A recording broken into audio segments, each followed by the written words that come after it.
নমস্কার বন্ধু।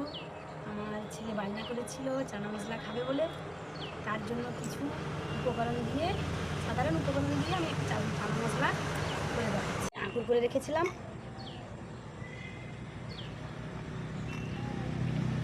দিচ্ছি ঝাল চানাচুর দিচ্ছি, শশা কুচিয়ে রেখেছিলাম শশা দিচ্ছি 3 চামচ, পেঁয়াজ দিচ্ছি। আগে থেকে আমি এগুলো সব রেডি করে রেখেছিলাম। গাজর দিচ্ছি, বিট দিচ্ছি, আমার ছেলে বিট খেতে ভালোবাসে এই জন্য দিচ্ছি। আর টমেটো দিচ্ছি, আর ধনেপাতা দিচ্ছি, কাঁচা লঙ্কা অল্প দিচ্ছি, ভালোবাসেনি তবু বিট লবণ দিচ্ছি। আচ্ছা, লেবু দিচ্ছি।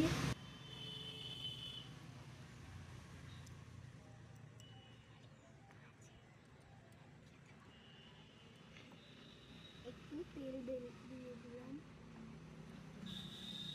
সব কিছু। আর একটু ধনেপাতা দিচ্ছি, ধনেপাতা কম হয়ে দিচ্ছি। মশলাটা যা ছিল ভাজাটা সবটাই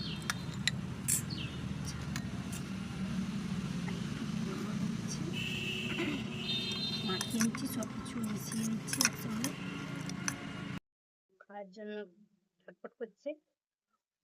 কেমন লাগছে খেয়ে বলবি বাবু, বাড়িতে বানিয়ে দেখবেন।